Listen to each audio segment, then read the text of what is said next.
Hello students, today we will discuss about the second part of the chapter, that is conservation of soil, and today we will discuss about soil erosion, the causes of soil erosion, the effects of soil erosion and how we prevent it, that is conservation of soil. ठीक है, जो कि main motto है chapter का, नाम ही है conservation of soil. But उसके पहले हमको बहुत कुछ जानना होता है, what is soil, how it is form and what are the layers of soil ना, ये सारी चीजें तो ये हम पढ़ चुके हैं। तो आज देखते हैं सॉइल इरोजन। तो देखो सॉइल इरोजन क्या होता है, ठीक है। Soil erosion is a basic concept that the removal of soil.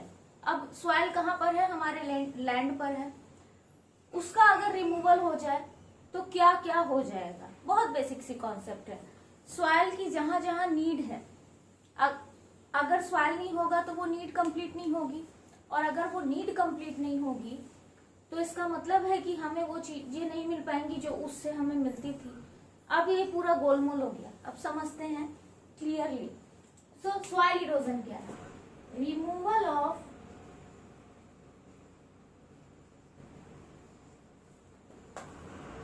Top most layer of soil. Basically जब भी हम सॉइल इरोजन की बात करते हैं तो हम टॉप मोस्ट लेयर की बात करते हैं, that is top soil. Top most layer जो है वो क्या है, top soil. The removal of top most layer of the soil is called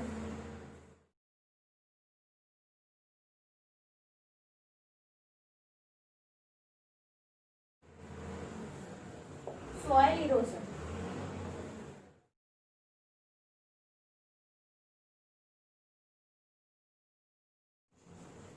अब जरा सा हम लेयर्स ऑफ सॉइल की बात करते हैं। तो ये है हमारे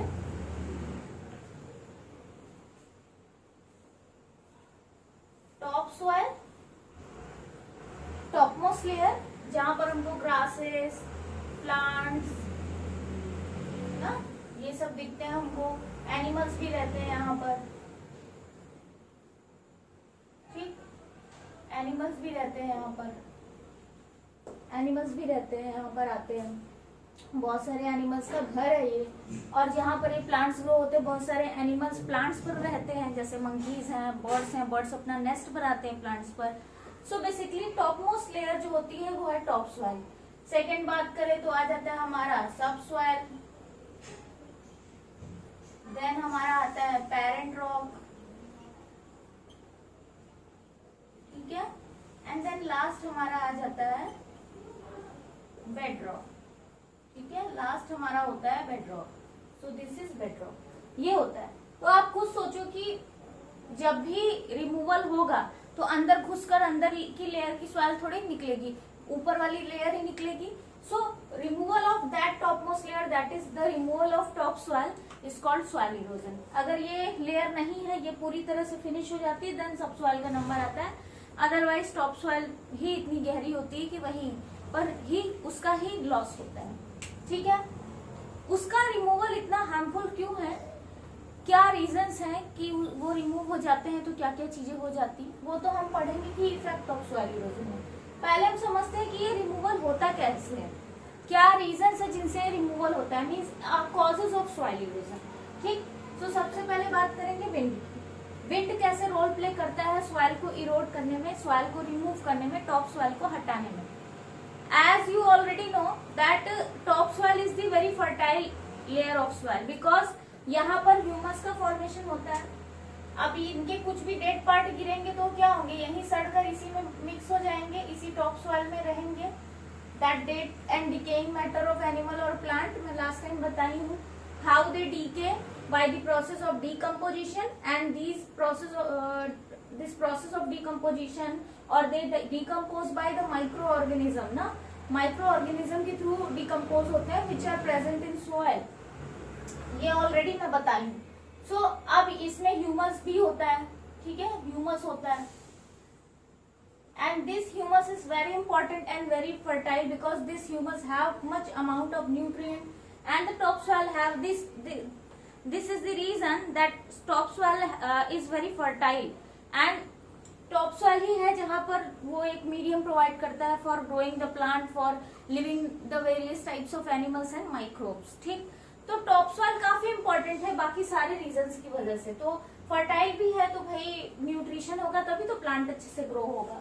ठीक, सो जितनी भी खेती होती है एग्रीकल्चरल पर्पज से भी अगर हम बात करें तो we need a fertile soil, हमको एक फुल फर्टाइल सॉइल चाहिए क्योंकि उसमें अमाउंट ऑफ न्यूट्रिएंट होते हैं। सो अब हमको टॉप सॉइल फर्टाइल चाहिए and top soil is very fertile. अगर ये टॉप सॉइल चला जाएगा तो हम कौन से लेयर में प्लांट ग्रो करेंगे, हमारे पास सब सॉइल आएगा और सब soil is not very fertile, nutrition का अमाउंट बहुत कम होता है। तो क्या प्लांट ग्रो कर पाएंगे प्रॉपरली? क्या सारे प्लांट ग्रो कर भी पाएंगे? नहीं हो पाएगा ना। तो ये सारी चीजें हैं जिसके लिए हमारे पास टॉप सॉइल यानी ये फर्टाइल लेयर होना बहुत इंपॉर्टेंट है।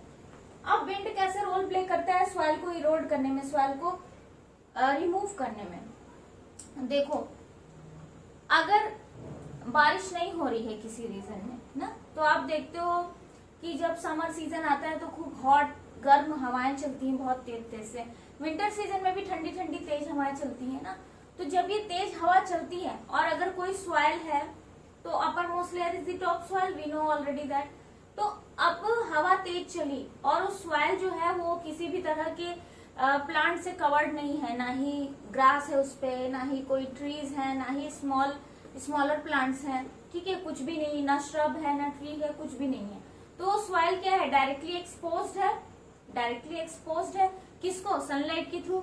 अब क्या होगी जब उसमें प्लांट नहीं है तो भाई वो क्या होगा? सूख जाएगा, ड्राई हो जाएगा। और जब तेज हवा चलेगी तो तेज हवाओं के साथ वो ऊपर की सॉइल भी उड़ती है। और आप ये देखो बहुत अच्छे से कि जब बहुत तेज तेज से हवाएं चलती हैं तो क्या होता है, उसके साथ मिट्टी भी उड़ती है, बहुत सारा डस्ट वगैरह जो भी कूड़ा कचरा सब रहता है, सब कुछ उड़ता है ना तेज हवाओं के साथ। सो सॉइल क्या होता है? वो जो तेज हवाएं होती हैं वो सॉइल को एक जगह से ले जाके दूसरी जगह, कहीं ऐसी जगह भी गिरा सकती हैं जहां पर उनकी स्पीड कम होगी, जहां उनका कोई मतलब नहीं है। जैसे आपका फील्ड है, फील्ड पूरा फ्री है, ठीक है, फील्ड पूरा खाली है और उस फील्ड में हमेशा तो फील्ड में खेती नहीं होती। जो मई जून का टाइम आता है जब अगर बात करें तो उस टाइम मैक्सिमम कोई क्रॉप नहीं होता है, उस टाइम फील्ड फ्री है। तो अब फील्ड की जो सॉइल है वो पूरी तरह से सूख गए। अब जब हवा चलेगी तो वो सॉइल क्या होगी? वहां से उड़ा के कहीं दूसरी जगह ले जाएगा, मे बी वहां पर उसका कोई यूज ना हो। सो विंड क्या करेगा? विंड काफी ज्यादा रोल प्ले करता है फॉर कॉजिंग सॉइल इरोजन, वो सॉइल को इरोड करने में बहुत बड़ा रोल प्ले करता है। इस वजह से हमें हमेशा सॉइल को प्लांट से कवर करके रखना चाहिए। नेक्स्ट बात करते हैं वाटर की। देखो, अगर वाटर की बात करें तो एक्चुअली वाटर हेल्पफुल भी होता है और हार्मफुल भी होता है। हेल्प कैसे करता है सॉइल को बचाने में? क्योंकि हमें ऑलरेडी पता है कि जो रिवर के वाटर होते हैं, रिवर से जो पानी आता है उसमें बहुत सारा अमाउंट ऑफ सिल्ट होता है, that is the particle which is larger than soil ना, ये कह सकते हैं, ठीक है। सैंड पार्टिकल्स वगैरह होते हैं जो सॉइल फर्दर डिकम्पोज होंगे, फर्दर और छोटे होंगे और सॉइल का फॉर्मेशन करेंगे, ठीक है। और ये रिवर जो है, मैं लास्ट क्लास बताई हूँ कि कहाँ से आते हैं, माउंटेन से ओरिजिनेट होते हैं, तो वहां से सब कुछ लेते लेते आते हैं और जिस एरिया से होकर गुजरते हैं वहां पर फर्टाइल सॉइल लेकर आते हैं। जब तक अगर वो फर्टाइल सॉइल का फॉर्मेशन हो गया होता है देन फर्टाइल सॉइल लेकर आते हैं, सैंड लेकर आते हैं ना, बहुत सारा ग्रेवल पार्टिकल्स लेकर आते हैं। तो ये सारी चीजें जो है रिवर्स लेकर आती हैं, तो बहुत हेल्पफुल होती हैं क्योंकि जिस एरिया में ये सारा कुछ आएगा वो एरिया फर्टाइल हो जाएगा, because they are just newly form soil, ये कह सकते हैं नए नए सॉइल फॉर्म होते रहते हैं, उनको लेकर रिवर आती है। बट कभी कभी क्या होता है, बाढ़ आ जाती है, फ्लूड। तो फ्लूड के टाइम क्या होगा कि वो सारा पानी क्या होगा, भर जाएगा। तो जब पानी भरेगा जिस भी एरिया में, उसके साथ साथ सॉइल भी उस एरिया में फिल हो जाएंगे। तो सॉइल जो होगा वो एक्चुअल में जहां होना चाहिए वहां ना होकर कहीं इधर उधर वेस्ट भी हो जाता है। मीन्स फ्लूड में तो आप जानते हो कहीं पर भी हर जगह पानी हो जाता है। नेक्स्ट चीज, वाटर और कैसे हार्मफुल होता है? जब रेनफॉल होती है, तो अगर बारिश हो रही है और आपका कोई फील्ड है या कोई भी बड़ा फील्ड है जहां पर कोई प्लांट्स नहीं, ठीक है, प्लांट्स नहीं है, तो सॉइल जो है वो टोटली एक्सपोज्ड है, टोटली एक्सपोज्ड है। देखो प्लांट्स क्या करते हैं, प्लांट्स जो होते हैं वो अपने रूट से सॉइल को टाइटली पैक करके रखे रहते हैं, पकड़ के रखे रहते हैं। प्लांट्स के जो रूट्स होते हैं वो बहुत डीप जाते हैं, बहुत सारे छोटे होते हैं लेकिन उनके भी इतने इतने होते हैं कि वो सॉइल को टाइटली पकड़ सके, ठीक है, टाइटली पैक कर सके। सो अब क्या होता है, जो प्लांट्स के रूट होते हैं वो टाइटली पैक किए रहते हैं सॉइल को, तो जिससे बारिश होती है लेकिन जो सॉइल है वो वाटर के साथ बहकर नहीं जा पाता, just because of plants root जो कि उसको टाइटली पैक किए रहते हैं। See this is a plant and these are the roots जो कि काफी स्प्रेड आउट हैं पूरा सॉइल में। तो अब क्या होगा, ये पूरे स्प्रेड आउट होंगे तो पैक किए होंगे।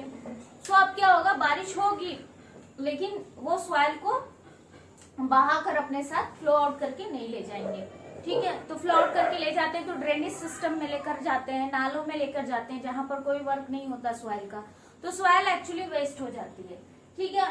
सो वाटर क्या करते हैं, अगर वहां पर प्लांट है तो सॉइल बची रहेगी, कंजर्व रहेगी, कोई दिक्कत नहीं होगी। लेकिन अगर वहां वाटर यानी रेनफॉल हो रही है, खूब तेज बारिश हो रही है और वहां पर प्लांट नहीं है, तो क्या होगा, सॉइल जो होगी वो टोटली एक्सपोज होगी, उसको पैक करके रखने वाला कोई नहीं होगा और इजिली वो वाटर के साथ मूव करके चली जाएंगी। और कहाँ जाएंगी, नालों में, ड्रेनेज सिस्टम में जाएंगे। और फिर वो नाले कहाँ जाते हैं, आपको पता है, वो जितने बड़े बड़े नाले होते हैं, जितने भी ड्रेनेज सिस्टम होते हैं, वो रिवर में जाके ओपन होते हैं और रिवर हमारा ओशन में जाकर ओपन होता है, ठीक है, सी में जाकर ओपन होता है। सो एक्चुअली अगर हम डायरेक्टली इनडायरेक्टली बात करें तो ये सब कुछ जो ड्रेनेज सिस्टम है वो रिवर में जाएंगे, रिवर फिर ओशन में जाएगा और रिवर के पानी के साथ वो सॉइल भी ओशन में जाएगा और वो सॉइल जो है वो ओशन के बेसिक यानी जो सी बेड होता है नीचे के सरफेस पे जाकर इकट्ठा होता जाएगा और ओशन यानी वाटर का लेवल बढ़ता जाएगा। And this is harmful for us because water level अगर इंक्रीज होगा ओशन में तो जितना ज्यादा समुद्र का पानी यानी ओशन का पानी, सी का पानी ऊपर जाएगा उतना ही ज्यादा लैंड एरिया वो कवर करता जाएगा। और अगर ऐसा ही चलता रहा, अगर अभी भी हम नहीं माने, अभी भी हमने प्लांट्स को अच्छे ज्यादा से ज्यादा ग्रो नहीं किया, तो अगर ऐसा ही प्रोसेस चलता रहा तो एक दिन ऐसा आएगा कि लैंड एरिया ऑलमोस्ट कवर होता जाएगा। बिकॉज जब एक टाइम था जब 70% एरिया पे वाटर था एंड 30% एरिया पर लैंड था ऑन आवर अर्थ ना, अर्थ की बात करें तो। लेकिन अभी क्या है, वो 70% से इंक्रीज हो गया है, दैट इज 72, 73 और समथिंग 75 में भी जल्दी ही हो जाएगा 75 तक भी। तो वो अब 70 से ज्यादा हो चुका है, मीन्स कि अब हमारा लैंड एरिया कम हो गया है एंड वाटर एरिया ज्यादा हो गया, यानी ओशन का एरिया ज्यादा हो गया। क्यों हो रहा है, इन्हीं सब हरकतों की वजह से जो ह्यूमन बीइंग्स कर रहे हैं, हम जैसे लोग कर रहे हैं। हम प्लांट्स को कट कर दे रहे हैं अपने फायदे के लिए। सो नेक्स्ट पर्पस यही है, ह्यूमन बीइंग्स की एक्टिविटीज भी हैं जो कॉज है सॉइल इरोजन का। हम ह्यूमन बीइंग्स, हम इंसान अपने फायदे के लिए प्लांट्स को कट कर रहे हैं, प्लांट्स का जो वुड है उसको यूज कर रहे हैं बिकॉज वी नीड फर्नीचर। तो अकॉर्डिंग टू मी जो गवर्नमेंट के लॉज है, गवर्नमेंट ये कहता है कि अगर आप कोई प्लांट सूखा है पहले से ही, मीन्स उसकी लाइफ फिनिश हो चुकी है, then you can cut that plant, otherwise you can not. अगर वो पूरी तरह से ड्राई हो गया है, मर गया है, उसकी लकड़ियां सूख गई हैं, बड़े बड़े ट्रीज होते हैं, हर ट्री की एक लाइफ होती है, एक लाइफ के बाद वो खत्म हो जाते हैं, तो आप उसकी लकड़ी को, उसके वुड को यूज कर सकते हैं for furniture purpose, for furnishing, otherwise you can not. But illegal तरीके से सभी लोग बड़े फॉरेस्ट के जंगलों में कटाई कर रहे हैं, इलीगल है, ये सब नहीं करना चाहिए।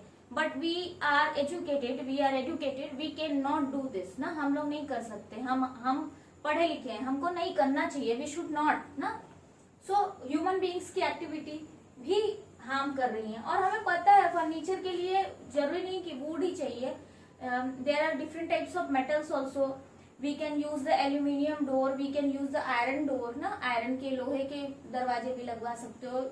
And currently different types of plastic materials are also there, you can use also, and these are recyclable also, उनको रिसाइकल भी किया जा सकता है, दोबारा से उनको यूज करके नया प्रोडक्ट भी बनाया जा सकता है। सो इस तरह की चीजों को हम यूज कर सकते हैं इंस्टेड ऑफ वुड ना। नेक्स्ट बात करते हैं ओवर ग्रेजिंग। भाई ओवर ग्रेजिंग मतलब ग्रेस करना, जब चरना, जो बहुत सारे पेट एनिमल्स रखते हैं लोग, जैसे कि गोट रखते हैं, काऊ रखते हैं, बुफैलोज रखते हैं ना, तो वो क्या करते हैं, वो ग्रास वगैरह ईट करते हैं, ठीक, ग्रास ईट करते हैं, तो या फिर कोई भी छोटा मोटा क्रॉप ईट करते हैं। बहुत सारे एनिमल्स हैं जो प्लांट की लीव्स, बड़े बड़े ट्रीज की लीव्स भी ईट करते हैं। सो बेसिक कॉन्सेप्ट ये है कि अगर ओवर ग्रेजिंग ना हो, ग्रेजिंग हो लेकिन ओवर ग्रेजिंग ना हो, यानी हद से ज्यादा चरना ना हो। जो लोग पेट एनिमल्स रखते हैं अपने इकोनॉमिक पर्पज से, फायदे के लिए, पैसे कमाने के लिए, तो वो लोग क्या करते हैं, वो लोग फील्ड में छोड़ देते हैं एनिमल्स को। वो लोग सारा जितना भी ग्रास होता है, जितना भी प्लांट होता है, उसको ईट कर जाते हैं। अब आपको पता है कि प्लांट जो है, प्लांट अगर नहीं होगा तो उसकी वो रूट जो है वही पकड़ के रखता है सॉइल को। वो तरीका है कि हम सॉइल को बचा सकते हैं। और सॉइल को बचाना भी इम्पोर्टेंट है, क्योंकि हम सॉइल को अभी तुरंत नहीं बना सकते। हम लोग अभी तुरंत नहीं कि सॉइल बना लें। It takes million of years ना, बहुत सारा टाइम लेता है सॉइल बनने में। सो वो क्या करेंगे एनिमल्स, वो ईट करना शुरू करते हैं। और कभी कभी वो पूरा का पूरा ग्रास पूरा कवर खत्म कर दिया, पूरा क्रॉप खत्म कर दिया, तो अब क्या है, प्लांट तो फिनिश हो गया। सो क्या हम सॉइल को बचा पाएंगे? नहीं, उसका रूट्स रहेगा, लेकिन एक टाइम के बाद वो रूट भी, जब प्लांट फिनिश तो रूट भी डेड हो जाएगा। सो हमको क्या करना है, हमें ग्रेजिंग तो करानी है, एनिमल्स खाएं प्लांट्स को, बट इतना ना खा जाए कि वो पूरा फील्ड ही जो है वो ग्रास से, प्लांट से फ्री हो जाए, कुछ हो ही ना। सो ओवर ग्रेजिंग से भी हमको बचाना है। So these are some causes of soil erosion. There are many causes of soil erosion. अगर हम एक एक में पढ़ना चाहें तो बहुत कुछ मिलेगा। So wind, water, human being and overgrazing. These are the common causes of soil erosion और basic causes of soil erosion. ठीक है, अब हम पढ़ते हैं effect of soil erosion. Effect of soil erosion.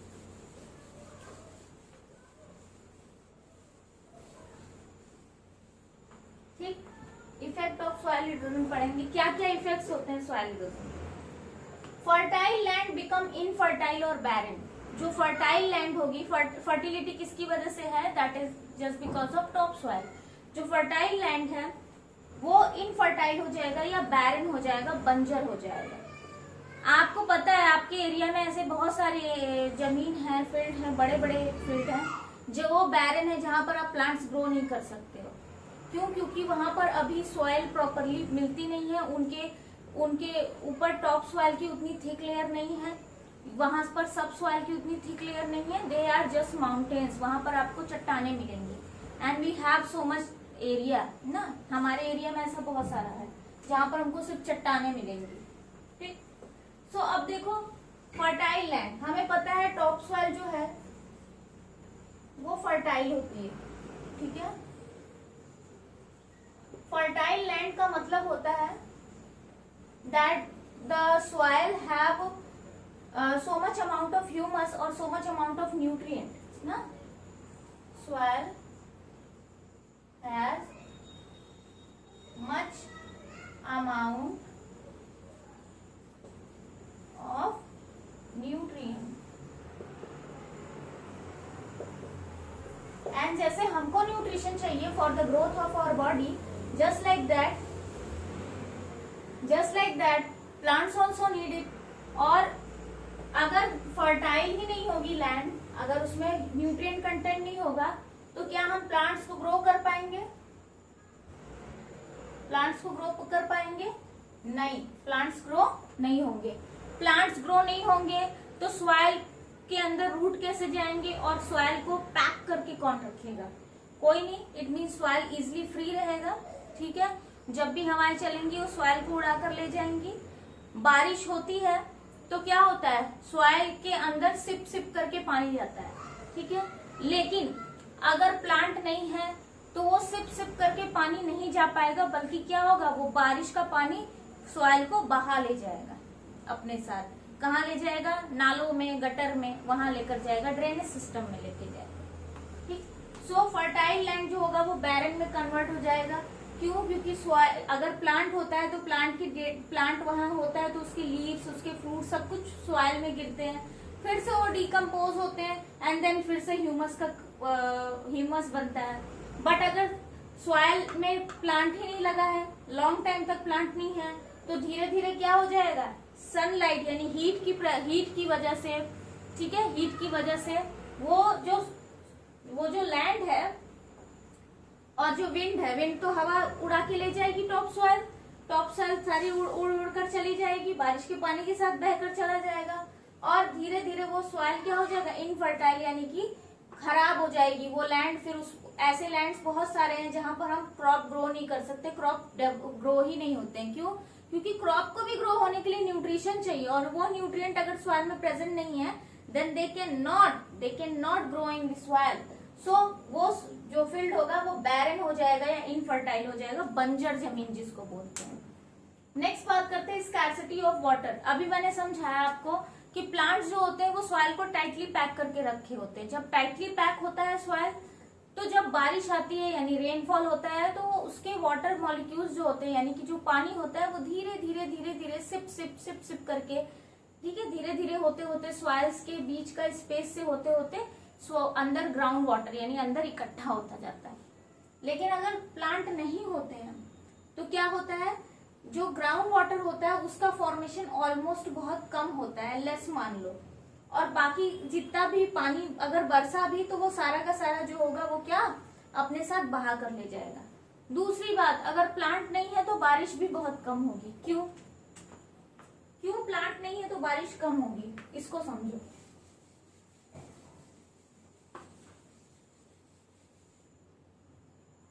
देखो, प्लांट नहीं है तो क्यों बारिश कम हो? प्लांट अपना फूड कैसे बनाते हैं? Process of photosynthesis.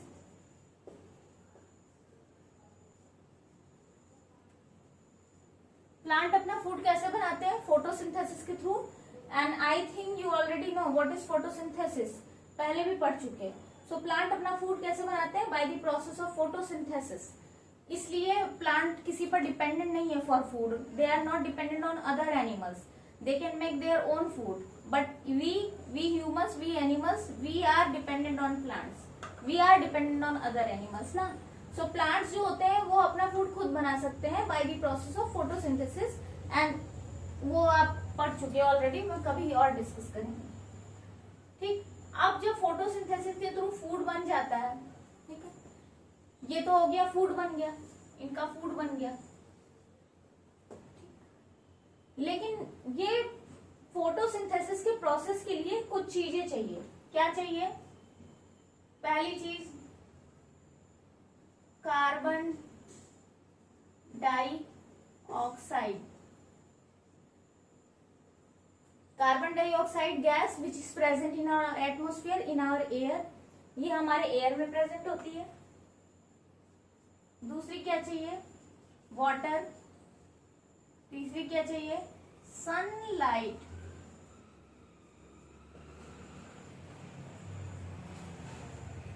Carbon dioxide, water, sunlight, ये तीन चीजें चाहिए। उसके अलावा प्लांट के लीव्स में एक ग्रीन पिगमेंट होता है,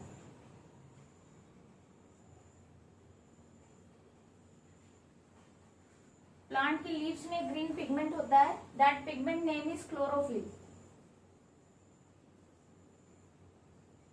that pigment name is chlorophyll, ठीक है। Just because of this pigment the whole plant colour is green.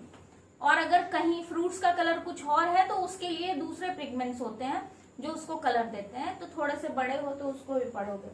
So green pigment जो होते हैं वो किसकी वजह से होते हैं? ये जो ग्रीन पिगमेंट होते हैं वो कौन से होते हैं? Chlorophyll. Chlorophyll is the green pigment which is present in the basically leaves in the leaves of the plant na, they are basically present in the leaves of the plant. Just because of that the leaf of the plant is very yellow, very greenish in color na, not yellow, is greenish. So इनकी वजह से जो plant की leaves होते हैं they are green, क्योंकि ये green colour देते हैं, and they are important for the process of photosynthesis. तो carbon dioxide, water, sunlight and this green pigment that is chlorophyll, together they make the food of plant, together they make the food of plant। ये सब मिलकर क्या बनाते हैं? Plant का food बनाते हैं। ठीक, अब हम लीफ पर आते हैं। अगर आप प्लांट की लीफ देखोगे,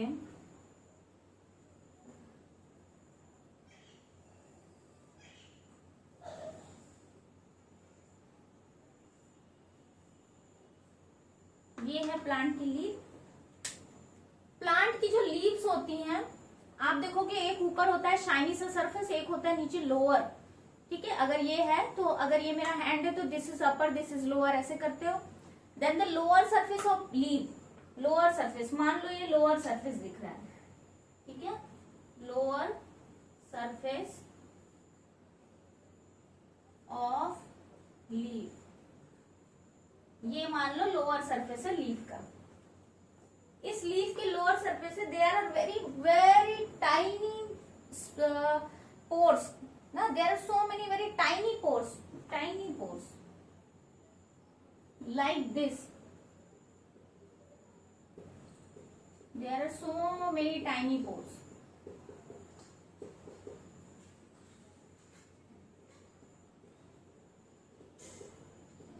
All over the leaf, na, all over the leaf, on the lower surface of leaf, all over the leaf, there are tiny pores, tiny pores. Tiny pores. These tiny pores are called stomata. These tiny pores are called stomata. ठीक है, इन tiny pores को क्या बोलते हैं? Stomata बोलते हैं. And these stomata, these are the pores ना which open during the day, which open during the day. जब दिन में sunlight पड़ती है, in the presence of sunlight, these tiny spores open, na? And when they open, they are responsible for the exchange of gases. Listen to me very carefully. They are responsible for the exchange of gases. So what is the function of stomata is, they are responsible for the exchange of gases. So stomata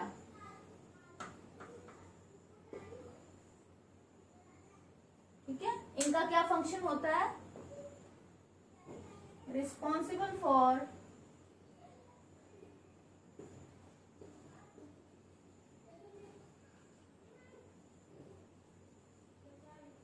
exchange of gases, यानी कि इस process के लिए जो carbon dioxide चाहिए वो किधर से आएगा? एयर से आएगा, और इस पोर से होता हुआ प्लांट के अंदर चला जाएगा। ठीक है, वैसे ही रेस्पिरेशन, ब्रीदिंग प्रोसेस के लिए हमको क्या चाहिए? ऑक्सीजन चाहिए। प्लांट भी ब्रीथ करता है, प्लांट भी सांस लेता है, उसको भी ऑक्सीजन चाहिए।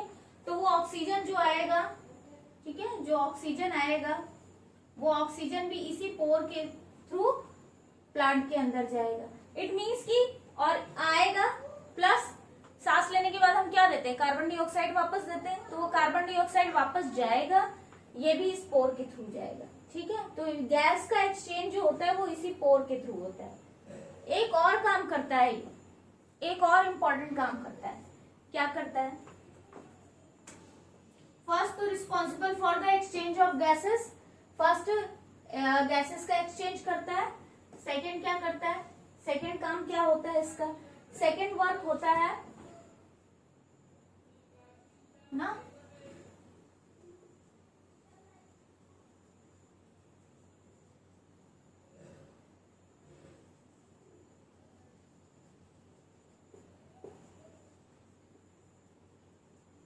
Removal of water vapour. Water vapour को रिमूव करता है। वाटर वेपर यहां से निकलते हैं। कैसे निकलते हैं, क्या होता है, उसको समझेंगे तभी जाके तुम्हें स्कार्सिटी ऑफ वाटर समझ में आएगा, तभी कॉन्सेप्ट क्लियर होगा।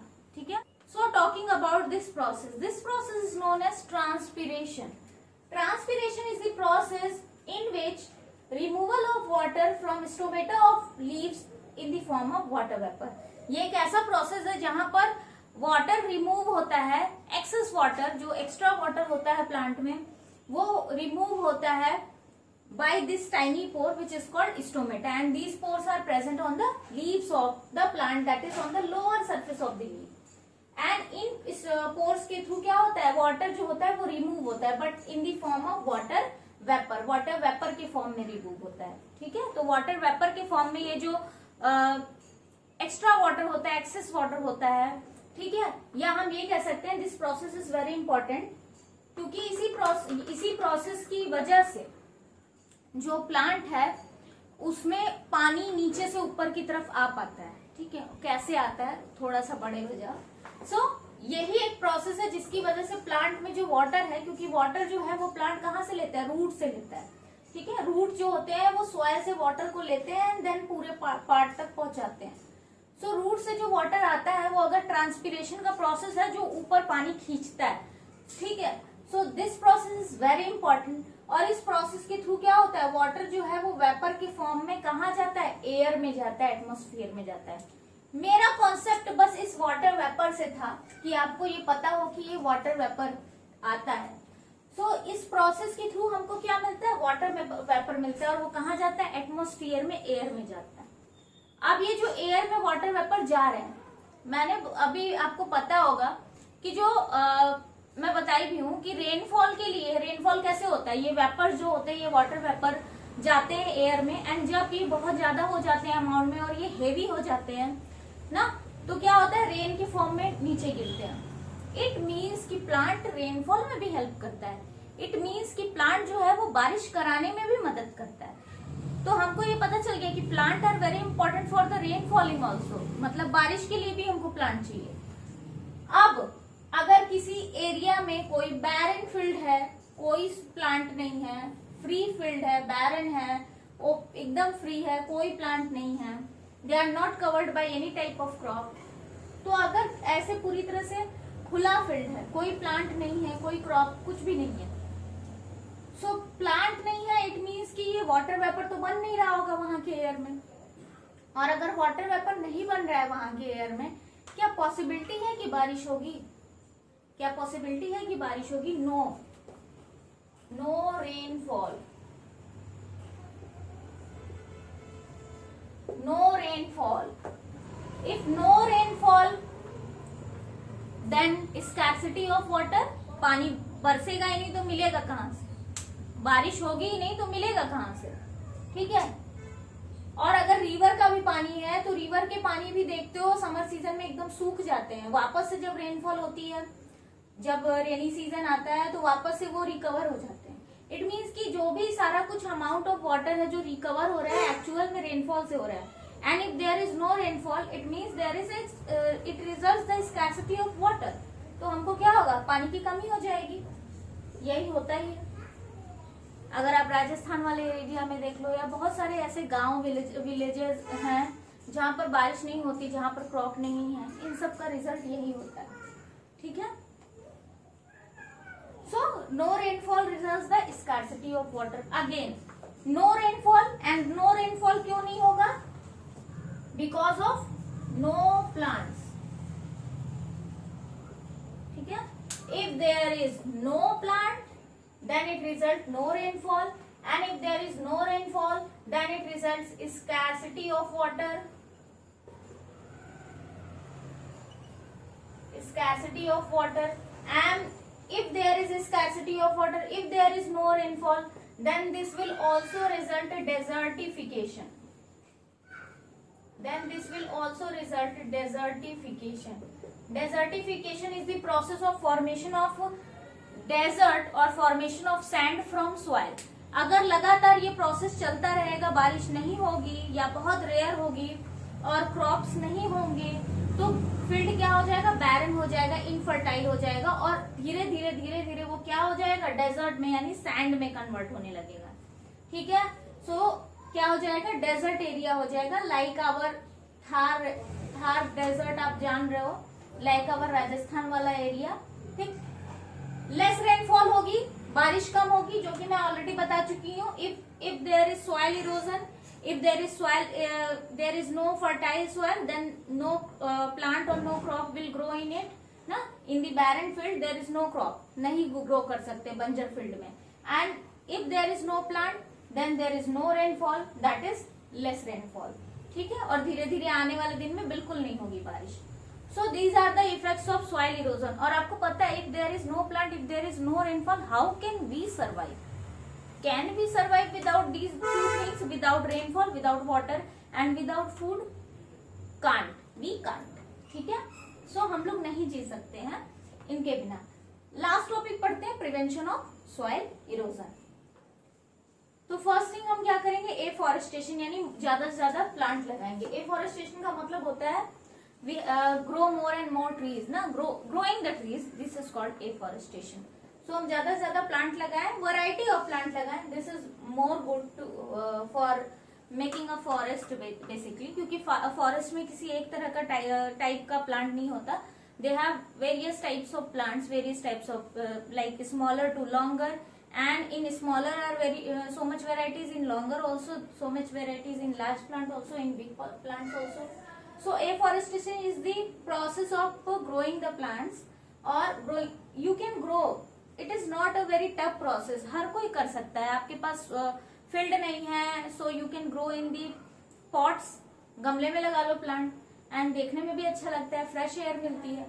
सो एफॉरेस्टेशन इज वेरी इंपॉर्टेंट. ये एक ऐसा प्रोसेस है जिससे हम हर तरह की प्रॉब्लम सॉल्व कर सकते हैं प्लांट्स ग्रो करके. Next, soil conservation in open ground. Open ground में हम सॉइल को कैसे कंजर्व कर सकते हैं? देखो क्या होता है, ओपन ग्राउंड से मतलब है दोज फील्ड्स जहां पर एग्रीकल्चर का प्रोसेस होता है, जहां पर फार्मर्स जो होते हैं वो क्रॉप ग्रो करते हैं. तो इसमें दो चीजें कर सकते हैं, ठीक है, दो चीजें कर सकते हैं. फर्स्ट, जो कि आप देखते हो किया जाता है, बहुत सारे लोगों के घर होता भी होगा खेती. तो देखो उसमें पहली चीज क्या कर सकते हैं हम, पहला ये कि आप देखते हो कि जब व्हीट या राइस क्रॉप की कटिंग होती है, जब वो हार्वेस्ट होता है, तो हार्वेस्टिंग के टाइम उसको रूट आउट नहीं किया जाता, पूरा रूट, उसके रूट को नहीं निकाला जाता है, सिर्फ ऊपर से कट कर लिया जाता है. बाकी जो शूट वगैरह होता है वो उसी में रहता है, क्योंकि तुरंत हम दूसरा क्रॉप ग्रो नहीं करते, कुछ टाइम के लिए हम फील्ड को छोड़ते हैं, इसलिए उसको रूट आउट नहीं करते हैं. फार्मर्स जानते हैं कि अगर हम रूट आउट कर देंगे तो सारा का सारा जो सॉइल है वो हवा के साथ, बारिश के साथ बहकर चला जाएगा.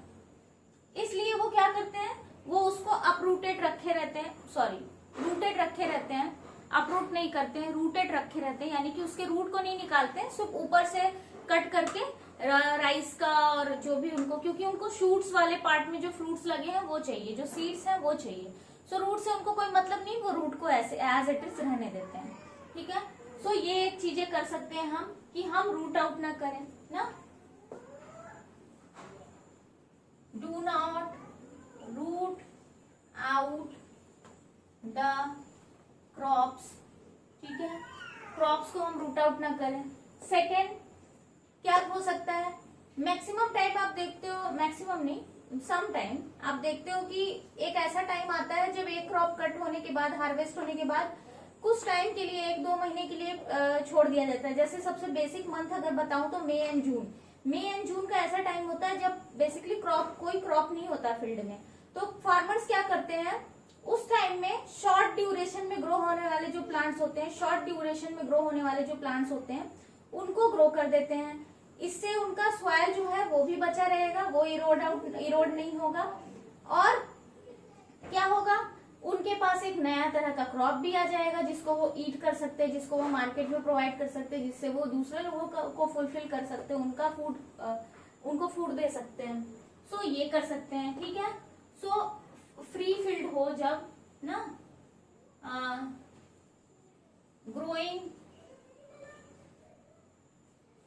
क्रॉप्स और वेजिटेबल्स ना, वेजिटेबल्स बेसिकली होते हैं वो जल्दी हो जाते हैं. ग्रोइंग वेजिटेबल्स ना,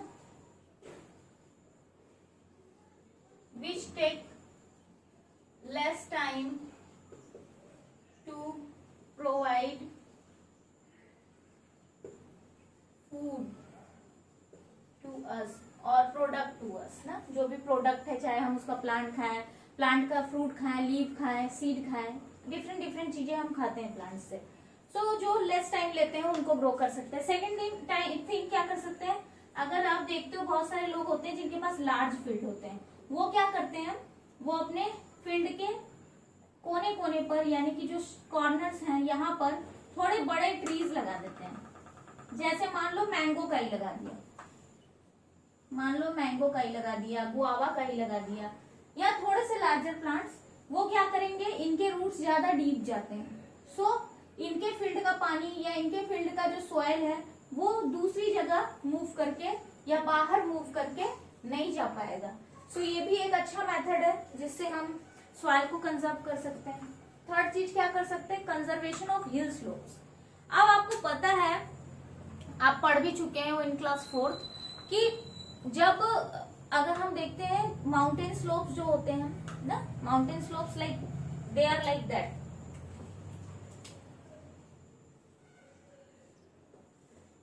ये है माउंटेन स्लोप्स, ठीक है।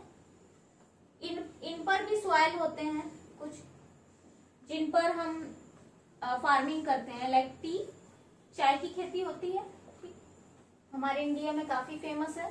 तो अब किया क्या जाता है, अब मान लो कि यहाँ पर बारिश हुई, सारा का सारा पानी बहकर नीचे आ जाएगा, इसके साथ साथ सॉइल भी आ जाएगा। तो हमारा तो सॉइल कंजर्वेशन हो चुका, हमारा क्रॉप ग्रो कुछ नहीं हो पाएगा। तो क्या करते हैं, यहाँ इस तरह के एरिया में जहां पर माउंटेन स्लोप्स पर होती है खेती, फार्मिंग होती है, उस एरिया में टेरेस फार्मिंग की जाती है। उस एरिया में क्या की जाती है, टेरेस फार्मिंग की जाती है ऐसे एरिया में।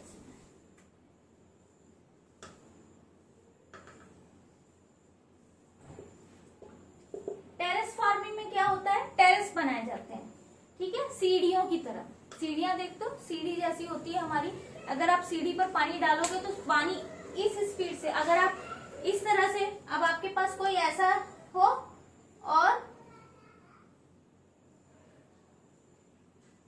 इस तरह से हो, तो यहां से जब बारिश होगी तो बहुत धीरे धीरे मूव करता हुआ जाएगा, और यहाँ पर सीधा। तो क्या होता है, इस तरह से टेरेस का फॉर्मेशन किया जाता है सॉइल को कट करके। टेरेस को फॉर्म करने के बाद, टेरेस बनाने के बाद, सॉइल्स के बीच इस तरह से कंडीशन करने के बाद, ठीक है, it is given in your book also, you can see ना।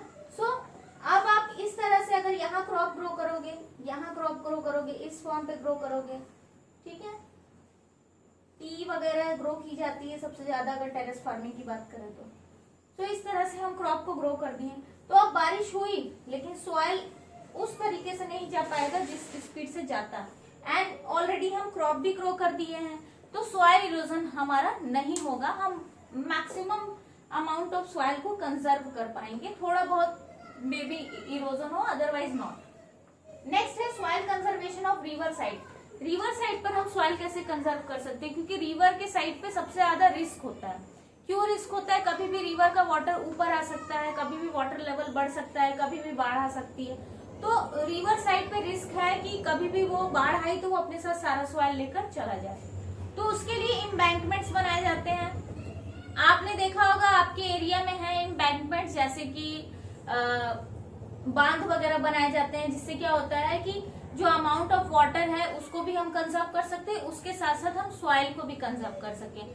तो एम्बैंकमेंट्स बनाए जाते हैं जस्ट बिकॉज ऑफ कि हम रिवर साइड पर जो भी सॉइल है उनको कंजर्व कर सकते हैं, ओवरफ्लो की वजह से या फ्लूडिंग की वजह से जो सॉइल है वो दूसरी जगह पर ना जा पाए। सो एम्बैंकमेंट का picture is also given in your book, you can see. So this is all about this chapter. Even if you have a query, you can ask in the comment section. So thank you so much.